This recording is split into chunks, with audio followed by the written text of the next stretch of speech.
이틀 뒤에 결정되는 윤 대통령의 운명, 이제 파면이냐 복귀냐 여부 관심인데 제일 중요한 건 이제 헌법재판관 숫자에 문제가 있죠.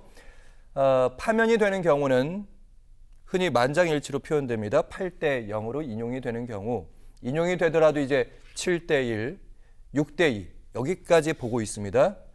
그리고 이제 윤 대통령이 복귀하는 경우는 이제 기각이라는 숫자를 보시면 되는데 기각이라는 숫자가 이제 3. 5대 3이라는 가능성은 이제 거의 없어지는 것으로 분석을 하더라고요. 실제로 보니까 이제 윤 대통령 쪽에서는 4대 4까지. 그리고 관련된 보수 유튜버들은 지금 4대 4라고 확신하는 그런 분위기들. 어느 분이 이종훈 평론가께 먼저 여쭤보도록 하겠습니까? 네. 그러니까 탄핵 선고가 늦어진 데에는 상당한 이견도 존재했다라는 것을 의미하는 것은 맞다. 그래서 그 논의 과정에서는 한 5대 3 정도의 그 약간 좀 문제 제기를 하는 의견도 한 3 정도는 있었던 게 아닐까. 저는 그렇게 추정을 좀 하고요. 이제 그럼에도 불구하고 이게 더 길어지지 않고 지금 이 시점 정도에 정해진 것을 보면, 대략 이제 그 5대 3에서 그 3 쪽으로 갔던 분들이 결론 부분에는 좀 동의를 지금 한 상태가 아닐까.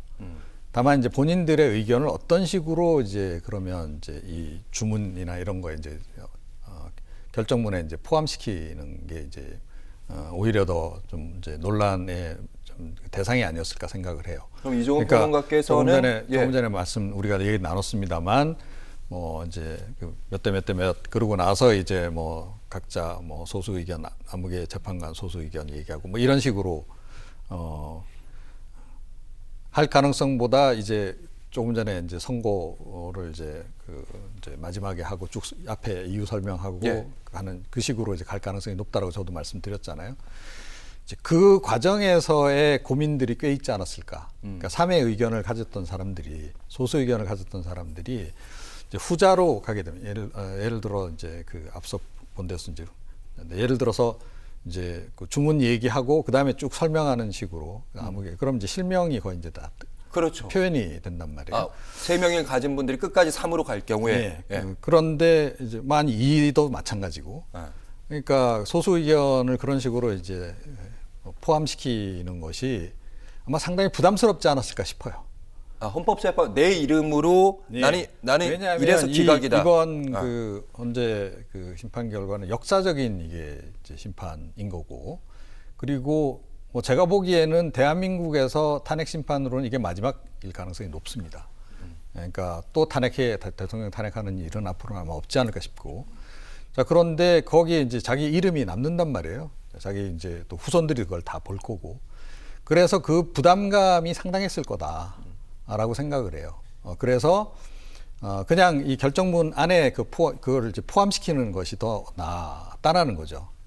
그래서 이런 부분 약간 이제 헌법을 위반한 부분도 있고, 예를 들어서 이제 법률 적용 이걸 좀 하기 어려운 부분도 있고, 하지만 결론은 전체 의견은 나는 전체와 함께한다. 그런 식으로 그 막판에 다 조율이 지금 된 결과가 아닐까. 저는 그렇게 추정을 좀 해봅니다. 5대 3에서 8대 0으로 결국 가지 않을까 이런 말씀하셨어요. 가면서 이제 결국 이제 이 결정문의 형식도 이렇게 바뀌는 그런 그 과정들이 최근에 좀 진행됐던 게 아닌가 이렇게 좀 보고 있습니다. 그렇게 보셨고요. 최진봉 교수님은 몇 대 몇으로 나올까요? 저는 8대 0으로 파면될 거라고 생각합니다. 아까 말씀처럼. 그대로. 왜냐하면 아까도 잠깐 언급을 했습니다만 결정문을 쓰는 과정에 있어서 이게 파면에 이르지 않는다고 하는 논리를 쓸 수가 없을 거라고 생각해요. 그건 거의 불가능하다고 봅니다. 판사가 예를 들면 헌법재판관들이 오랫동안 법률가로 일을 했고 판사로 일을 했는데 아무리 그래도 그렇지 이거를 문제 없음 이렇게 쓸 수 있겠어요? 파면을 안 시켜도 된다 이렇게 쓸 수 있겠냐고요. 저는 불가능하다고 봅니다. 그렇기 때문에 본인이 정치적 성향과 관계없이 이 지금 현실로 나오고 있는 여러 가지 사실만 봐도 이거는 파면으로 갈 수밖에 없는 결정문이 나올 수밖에 없다. 그래서 저는 8대 0이 될 거라고 생각합니다. 알겠습니다. 4대 4에 대한 의견도 지금은 보수층 일부에서 상당한 측면이 있습니다. 그렇다면 이제 윤 대통령이 파면되느냐 아니면 다시 복귀하게 되느냐 두 가지 가능성이 있는데, 윤 대통령이 만약 복귀를 하게 된다면 본인이 얘기했던 임기 단축 개헌 이 얘기 실현될 수 있을까, 이 부분에 대해서 의문 표하는 분들도 계십니다. 약속은 했으니까 하겠다고는 하겠죠. 이제 그러면 이제 결국 그게 어디로 넘어갑니까? 국회로 넘어가잖아요. 예, 국회에서 개헌특위에서 논의가 이제 실제로 이제 진행이 될 텐데 네. 거기서 합의가 이루어질까요? 내지는 국민의힘이 차일필 이런저런 이유 되면서 이것도 하자 저것도 하자 이런 식으로 시간 끌기 시작하면 임기 단축이 거의 불가능한 상황이 돼버릴 거다. 큰 국회에서 의미가 없는 결론을 상황. 못 내니까 임기 단축이 안 된다. 아예. 예, 그런 얘기죠. 그래서 그 약속이 안 지켜질 가능성이 존재하기 때문에 예. 민주당이 국민의힘 쪽에서 그런 제안을 하고 대통령이 그런 제안을 하더라도 덥석 안 받을 것이다. 예, 그렇게 저는 생각을 합니다. 현실 문제가 있다 이런 말씀. 그리고 최진봉 교수님께는 마지막으로 질문을 드리면 윤 대통령의 파면이 되고 난 다음 벌써 6.3 대선 이런 얘기 하더라고요. 조기 대선 그 길로 가는 거겠죠? 당연히 그렇죠. 예. 되자마자 60일 이내에, 그러니까 탄핵이 되고 나면 60일 이내에 대선을 치러야 되거든요.